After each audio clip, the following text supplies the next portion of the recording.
Zmaga! Mislim, da se bo dogodilo tisto, o čemer smo sanjali toliko časa. 250 metrov! Nov svetovni rekord Petra Prevca!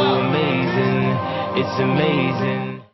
Lep pozdrav, moje ime je Matej Petek, čez nekaj trenutkov pa se mi pridruži še Marko Križman, nova okrepitev naše podcast ekipe, s katerim bova podrobno analizirala sinočno izjemno predstavo Dončićevih Dallas Mavericksov, ki so doma premagali prvake iz Oaklanda, aktualne branilce naslova Golden State Warriors-e, sicer v slabljeni postaji, vendar še vedno strašno ekipo, ki tudi brez teh ključnih igralcev sodi med najboljših 6, 7, 8 ekip. In Dallas Mavericksi so tako dodobra spreobrnili svojo sezono, ki so začeli z 2 zmagama in kar 7 porazi, potem pa sedaj v zadnjih 6 tekmah 5 zmag in le 1 poraz in Dallas Mavericksi so zopet v igri za končnico in glavni razlog za to je ravno izjemni Luka Dončić.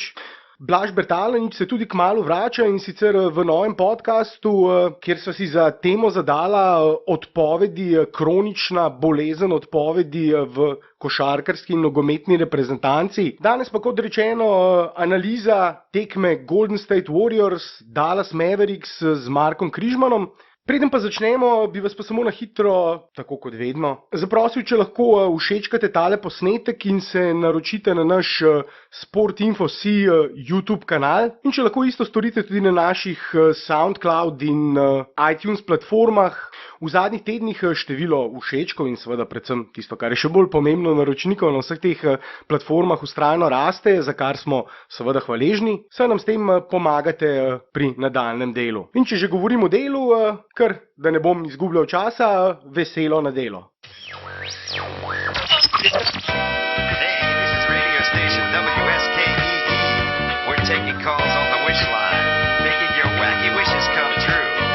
Hello? Marko, živo pozdravljen, dobro jutro bom rekel v teh zgodnih jutranjih urah. Ne vem, a se v Celju kaj prej zdani kot v Ljubljani? Je že svetlo? Po moje, ja, tukaj nimamo vaše pregovorne megle, no, vsaj ne tašni količini. Hitreje sonce posije, ja, no, se tukaj je klasično megleno jutro v Ljubljani. Midva pa snemava tale zgodnje jutranji podcast zaradi te fantastične predstave Dallas Mavericksov in Luke Dončića seveda na sinočni tekmi proti aktualnim prvakom, branilcem naslova in seveda še vedno glavnim favoritom za naslov, za nov naslov prvaka, čeprav so prišli v Dallas v rahlo razdrtem, recimo temu stanju, kemija v slačilnici je porušena, narušena, zakaj morda bo tudi o tem kakšno besedo v tej analizi tekme spregovorila. Preden pa začneva, Marko, pa morda glede na to, da si nov član naše podcast ekipe, okrepitev, s katero bova snemala in delala tudi analize različnih tekem, lahko samo kakšno besedo vse poveš, se predstaviš našim poslušalcem na hitro. Ja, seveda, moje ime je Marko Križman, Koprčan, drugače že 10 let živim v Celju in približno 25 let že gledam NBA, zadnjih 6-7 pa bolj intenzivno. Od malih nog torej spremljaš NBA, zadnjih 6-7 let pa še s tem analitičnim odraslim očesom. Tako, ja. In tvoje analitično oko bo seveda odlično prišlo zraven za analizo te sinočne fantastične tekme. Ampak morda preden začneva s tekmo, poglejmo sam situacijo na lestvici Divjega zahoda. Po tej tekmi namreč Divji zahod ravno upravičuje ta slovez Divjega zahoda s tem, da sedaj Mavericksi s 7 zmagami in 8 porazi po situaciji na začetku sezone, ko so nanizali samo 2 zmagi ob kar 7 porazih, sedaj popoln preobrat, 5 zmag in samo 1 poraz, 4 zaporedne zmage. Trenutno imajo skupaj z Rocketsi in Clippersi najdaljši niz zmag v NBA ligi. Sicer še vedno na 13. mestu Divjega zahoda, ampak pravzaprav od 13. pa tam do 5. mesta moštvi ločijo praktično samo 2 zmagi.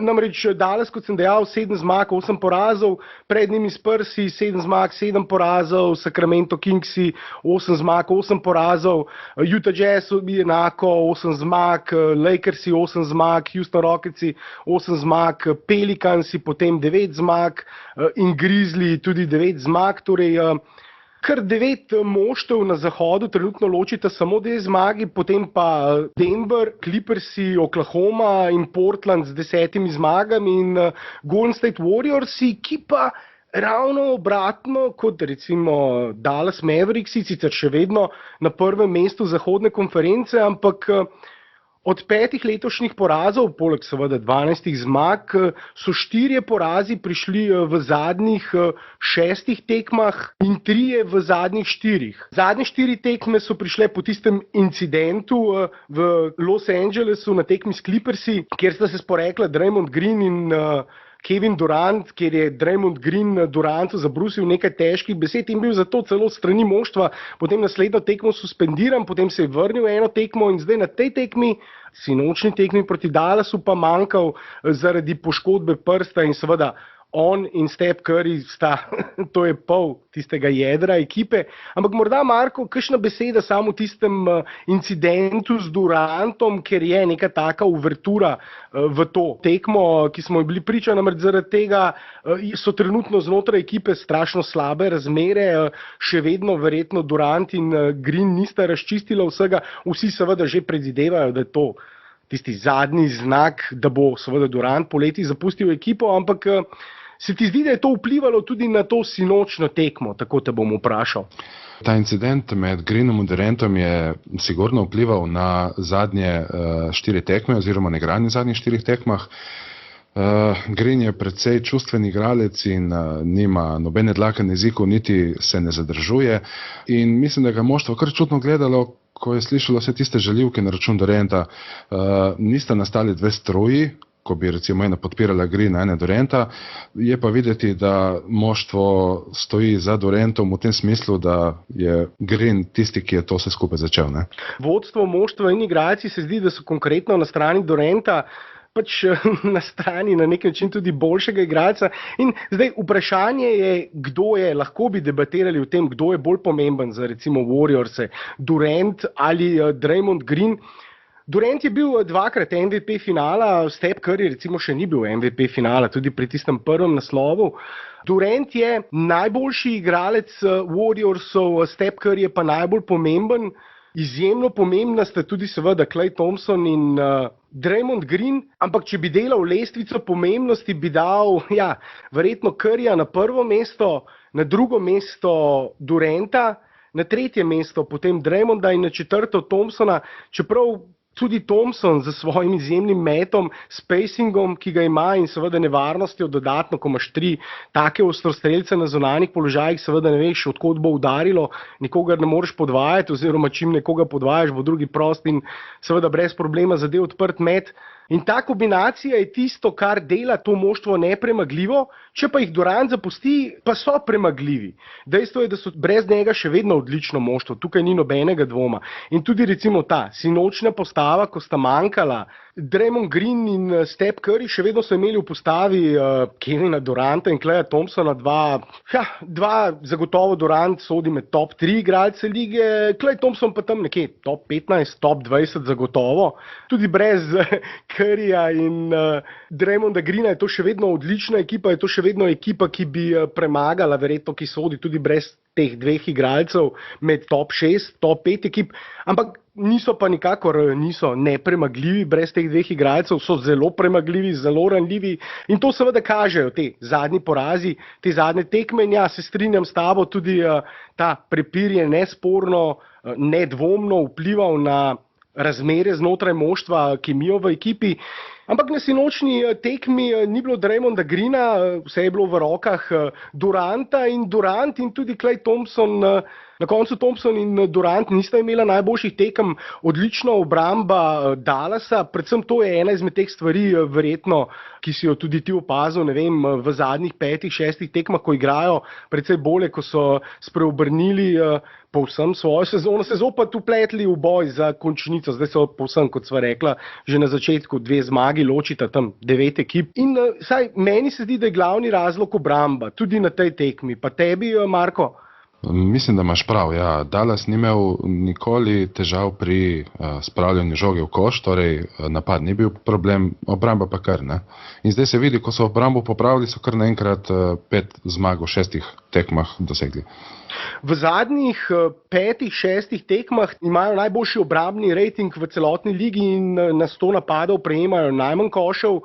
Obenem imajo tudi na zadnjih 6 tekmah top 5, top 6 napad lige, torej dajejo odlično oziroma veliko število košev. Seveda tista zadnja tekma proti Utahu, kjer so povsem za 50 zgodovinskih točk povozili. Utah je seveda precej pripomogla k temu odličnemu na eni strani obrambnemu in na drugi strani napadalnemu ratingu. Vendar ta tekma je to zdaj tudi potrdila, da vendarle ne gre za naključje. Jaz mislim, da seveda kompletnega dvomim, da bi lahko premagali kompletni Golden State, ampak v tem ranljivem stanju še vedno je, kot sem dejal, Golden State top 5, top 6 ekipa, top 7 ekipa v ligi, tudi v tej verziji, različici, ki smo jo sinoči videli.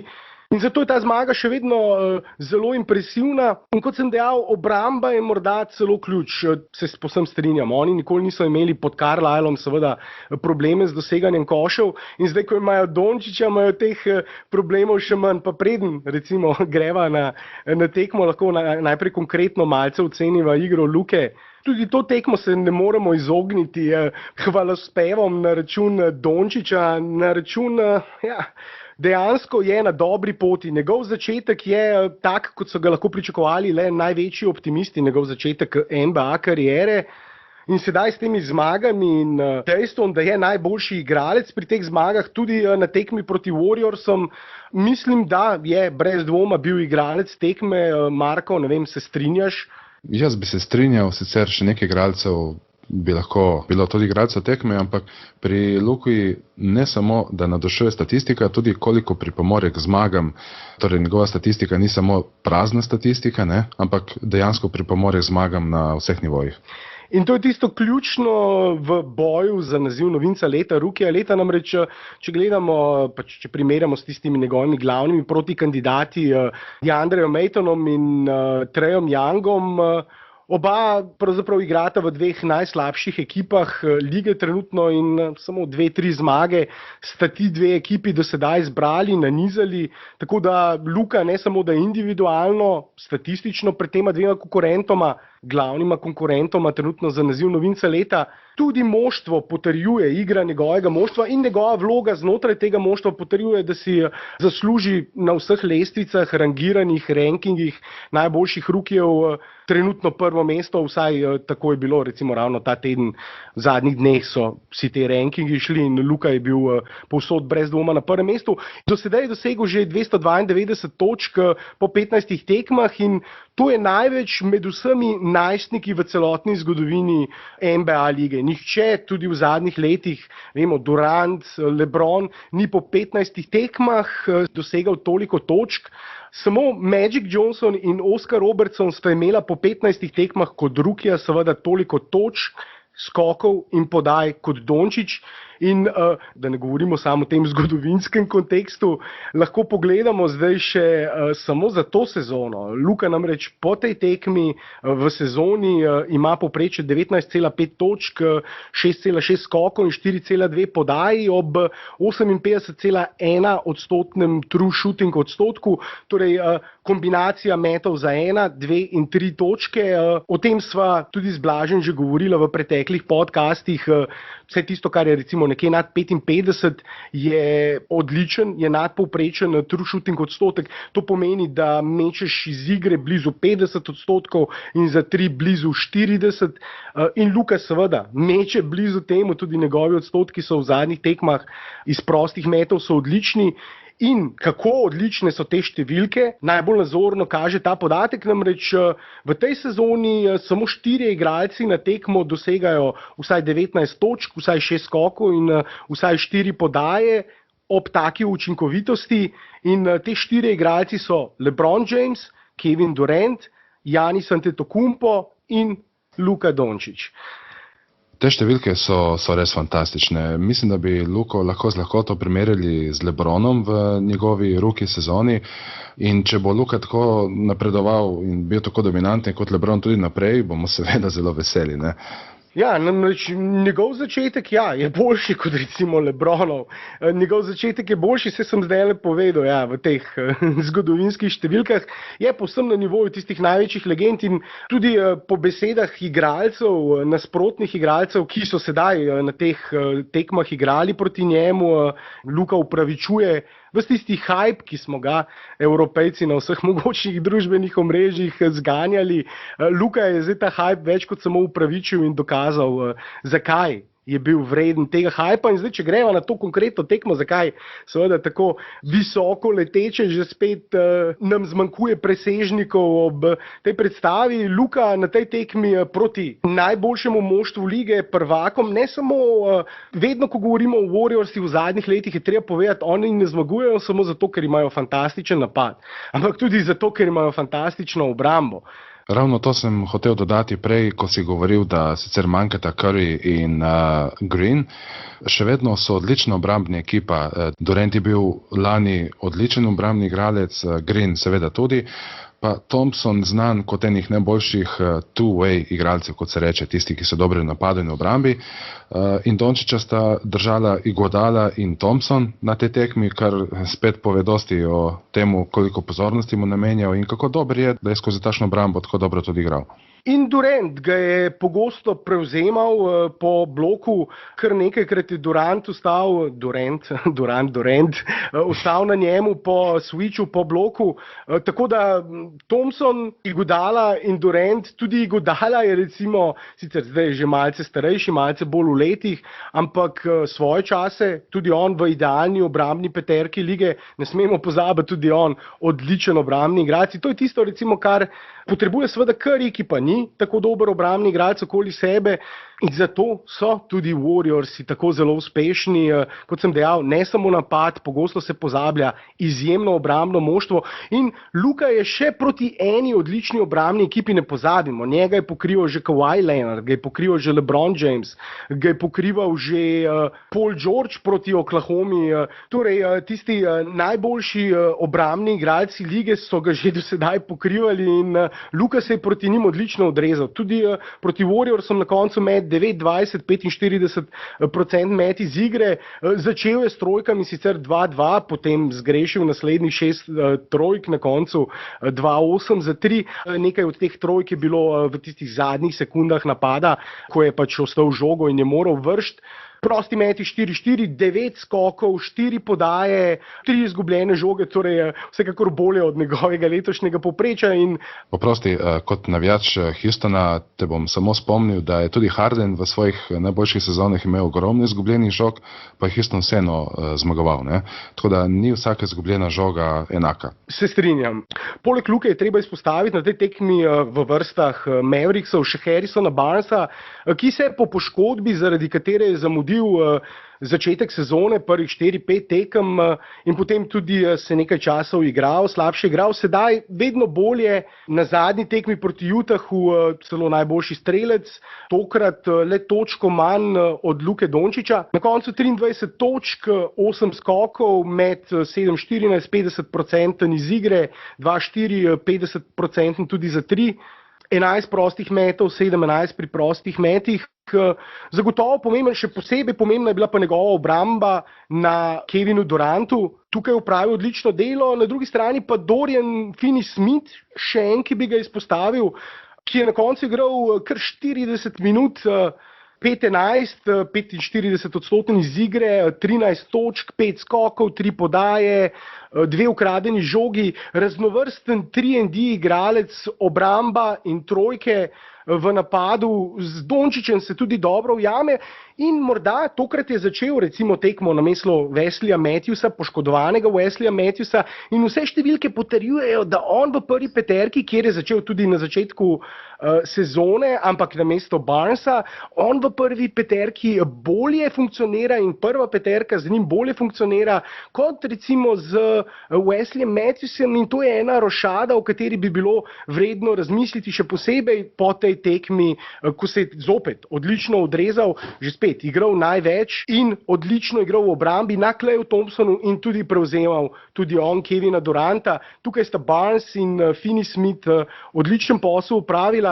DeAndre Jordan na koncu dvojni dvojček, 13 točk, 10 skokov, še vedno lovi malce preveč skoke, malce premalo zapira v obrambi, zapira prostor ali pa pomaga v obrambi, to so še vedno težave. Dallas je še vedno daleč od nekega idealnega moštva, da bi vse klikalo, da bi, kot rečejo Američani, firing on all cylinders, da bi dejansko motor, mašina že tekla, še vedno je ogromno prostora za napredek. Tudi pri Dennisu Smithu Juniorju, ki je odigral dobro tekmo na koncu, med 5-12, 14 točk, 41% iz igre, 40% iz 3, 2-5, še 6 podaj, 2 skoka. On je morda v obrambi, on je v obrambi v prvi peterki najšibkejši člen in seveda vemo, spremljamo košarko v dobi, kjer je največja konkurenca ravno na položaju organizatorja, kjer na enki premoremo igralce, ki lahko dosežejo 60 točk, kot recimo nocoj Kemba Walker od Hornetsov, in niti ne sodijo med 5 najboljših organizatorjev ali pa igralcev lige. Definitivno ne sodijo med 5 najboljših. Kemba Walker ni med 5 najboljšimi organizatorji, pa lahko 60 točk takole doseže. In v taki dobi živimo, zato seveda govorim, da je tako pomembna obramba na položaju številka 1. In tukaj je Dennis Smith Jr. šibka točka, ampak tudi on bolje skupaj z vsemi in tudi Luko seveda. Igralec je fizično lahko mogoče malo slabo pripravljen za obrambo, kako bi jaz temu rekel, recimo manjši igralci, ampak še vedno, če se dovolj potrudiš v obrambi, si lahko vsaj poprečen obrambni igralec. In Dennis Smith Jr. je to sigurno uspevalo, to tekmo. Na koncu Golden State Warriors 44% iz igre, 27% za 3 točke, to je bila ključna stvar. Oni so prvih 5, 6, 7 tekem imeli najslabšo obrambo trojke med vsemi moštvi v ligi, oziroma nasprotna moštva so proti njim za 3 metala najboljše oziroma z najvišjimi odstotki. To tekmo pa, kot sem dejal, samo 27% Golden State. Kevin Durant na koncu 0-4, zgrešil vse 4 mete iz igre, Klay Thompson pa 2-11, torej zadev samo 2 od 11 metov. In uspešno so zaustavili, kot sem že dejal, Barnes in Finney Smith so odlično zaustavili met za 3 točke. Tisto ključno stvar, ključno razliko, ki so jo ustvarili, ko sem tako gledal na koncu, 50 točk v raketi iz neposredne bližine obroča je dosegal Dallas, Golden State Warriors samo 38 točk in pa second chance points, torej točke po osvojenem napadalnem skoku. Tukaj so za 8 točk nadigrali 19-11, nadigrali nasprotno moštvo. Kljub temu, da so Warriorsi ujeli več skokov v napadu, so Mavericksi te skoke, ki so jih ujeli, precej bolje izkoristili. Tudi Luka tukaj dobro napada obroč. Predvsem pa Finney Smith, Finney Smith, ki si zasluži, da ga večkrat omenimo. Na klopi pa JJ Barea. JJ Barea je tisti motor klopi, ena izmed boljših klopi že spet v teh zadnjih 6 tekmah, ko Dallas odlično igra tudi njihova klop, čeprav ne na tej tekmi, Marko. Ko je prva postava Dallasa zapustila parket in prepustila igro rezervam Dallasa, jih je Golden State ujel, kar je zelo netipično za letošnjo igro Dallasa. In kljub slabi igri v prvem polčasu, torej z strani rezervnih igralcev, se je predvsem Barea v drugem polčasu dožil za to slabo igro. Njegova statistika 13 točk z metom 6-9, trojke 1-2, 3 skoki, 3 podaje in predvsem ključna trojka v zadnjih minutah tekme. eden izmed ključnih košev, čeprav tisti najpomembnejši koš, klač koš, še en v vrsti klač košev Luke Dončića v tej sezoni. Je pa ravno že Luka Dončić, že omenjeni najstnik iz Ljubljane, dosegel. Tekma je bila izjemno razburljiva, izjemno napeta, na koncu 8 sprememb vodstva, 4-krat sta bili moštvi izenačeni, od tega samo v zadnji četrtini 5 sprememb vodstva in enkrat sta bili obe ekipi poravnani.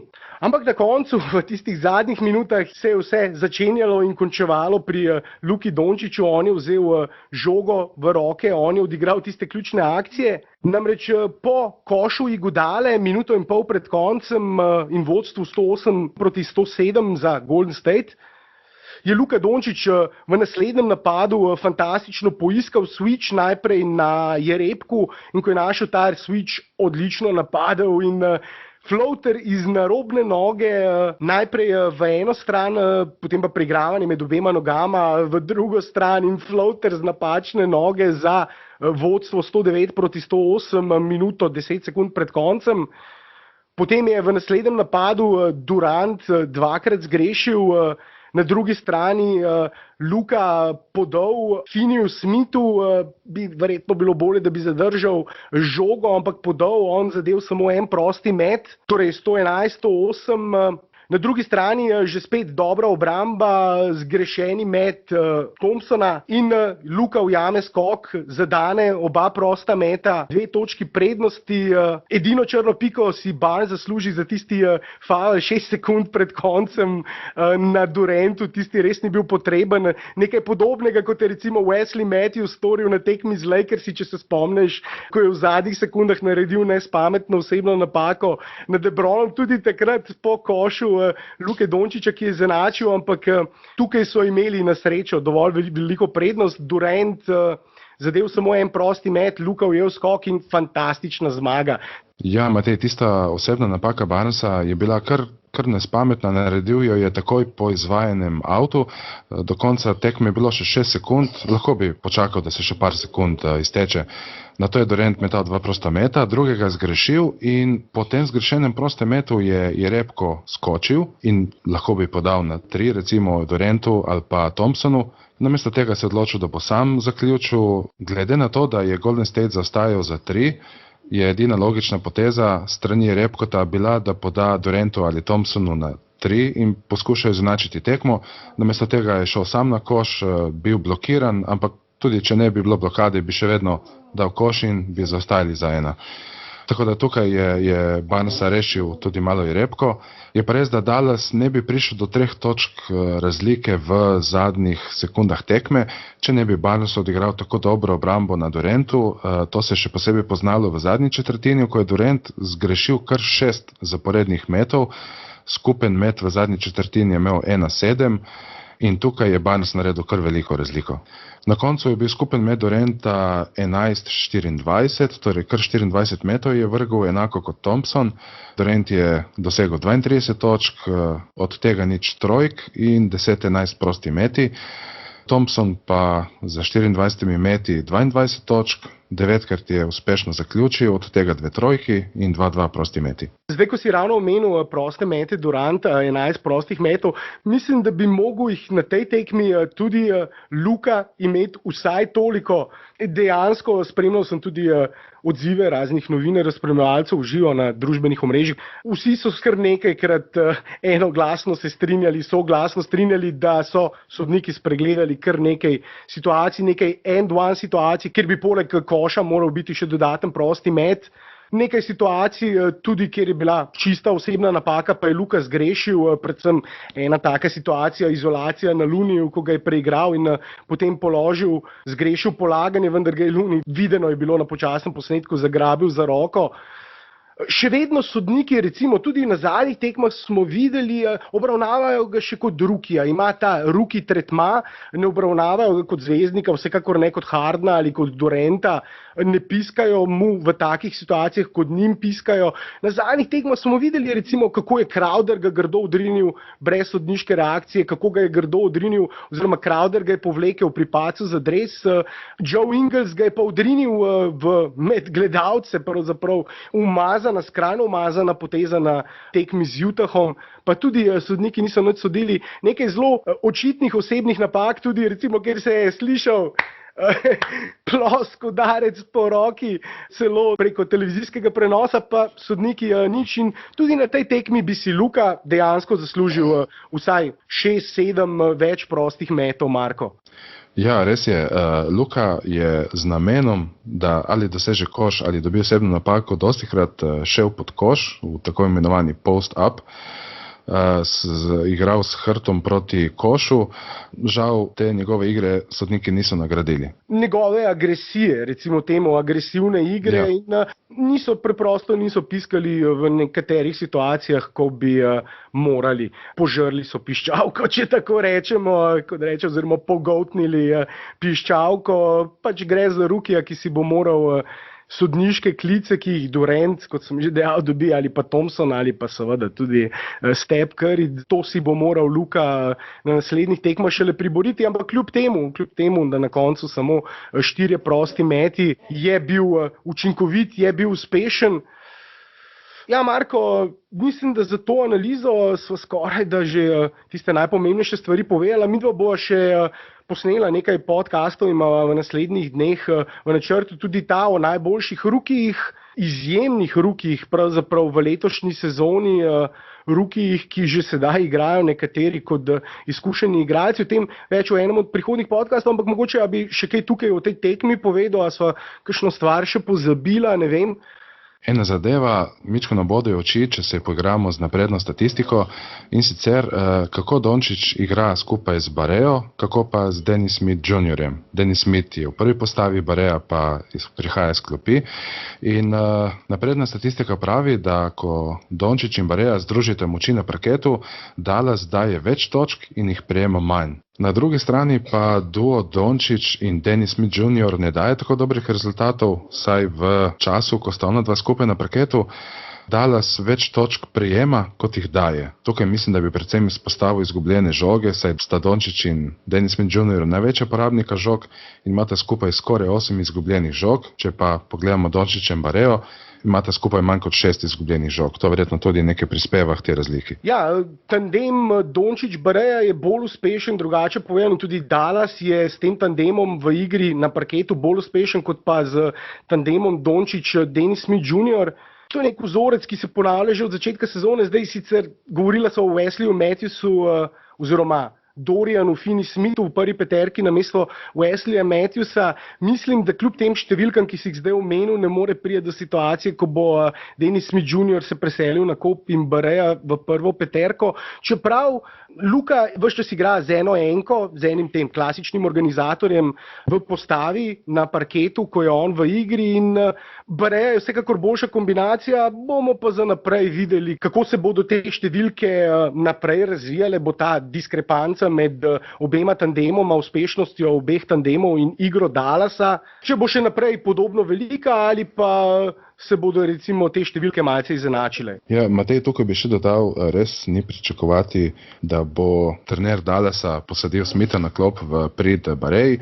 Mu je pa kar zmanjšal minutažo in Dennis Smith Jr. danes 28 minut, najmanj od prve postave, Bareja pa ostalih 20. Ja, in to je nek vzorec, ki se ponavlja sedaj že nekaj tekem, ko sva govorila že spet, če se navedem na to menjavo Wesley Matthews, Dorian Finney-Smith. Kljub temu, da še vedno začenja tekme Wesley Matthews, danes zaradi poškodbe Matthewsa, Dorian Finney-Smith v prvi peterki, ampak predtem Wesley Matthews začenjal tekme, ampak je Carlisle minute razporedil tako, da je Matthewsa hitro potegnil, s prvo peterko že uvedel, ko je bila prva peterka še na parketu Doriana Finney-Smitha, in je potem nazaj Matthewsa z drugo peterko, da je več igral. In to je tudi vzorec, ki ga sedaj ponavlja, temu se reče staggering minutes, in o tem sva tudi z Blažem govorila že pred začetkom sezone, da bo morda Carlisle poskušal malce te minute tako razdeliti, da bo Luka imel večjo svobodo in igral s tistimi, s katerimi se bolje ujame, in tudi zdaj z Dennisom Smithom Juniorjem in Barejo nekako razporeja Carlisle minute tako, da tudi Dennisa Smitha hitreje potegne iz igre in Dončića pusti z Barejo v igri nekaj časa.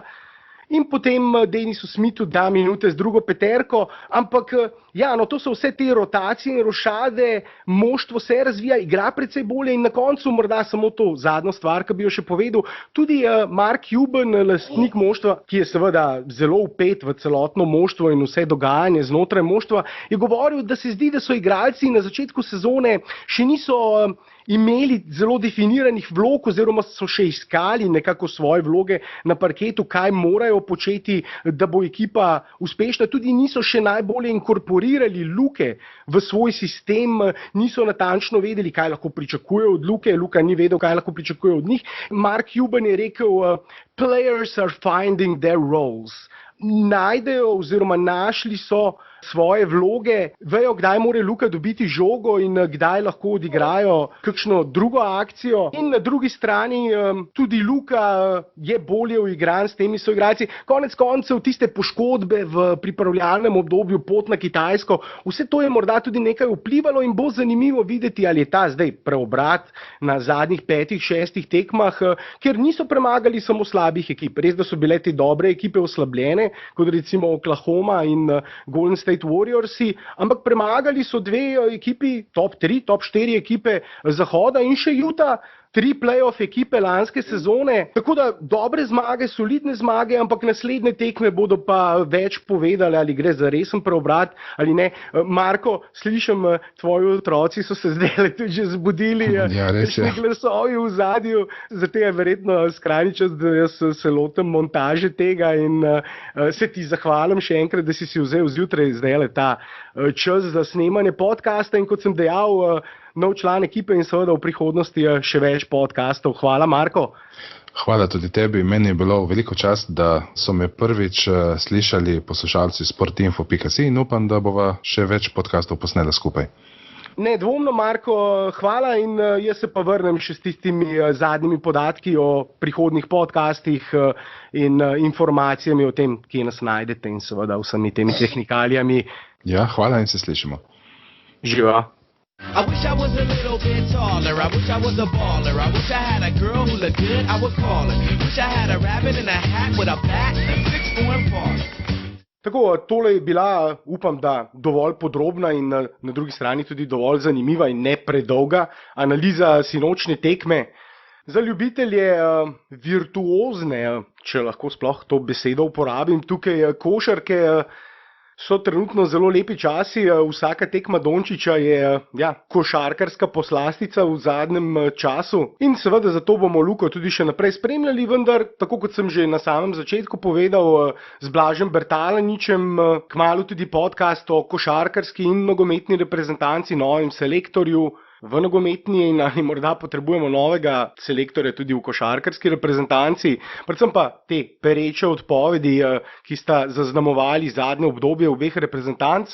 Prav tako pa skupaj z Markom in Blažem pripravljamo tudi eno skupno analizo po eni izmed prihodnjih tekem. V vsakem primeru več kot dovolj zanimivih stvari in preden se še poslovim, če tega še niste storili, bi vas še enkrat zaprosil, oziroma zdaj že verjetno malce zatežil, da všečkate ta posnetek na YouTubeu in se naročite na naš YouTube kanal in pa seveda tudi tisti zvonček, ki je zraven ikone za naročnino, če lahko tisti zvonček tudi odkljukate, namreč tako boste takoj dobili obvestilo, ko bo nov podcast objavljen.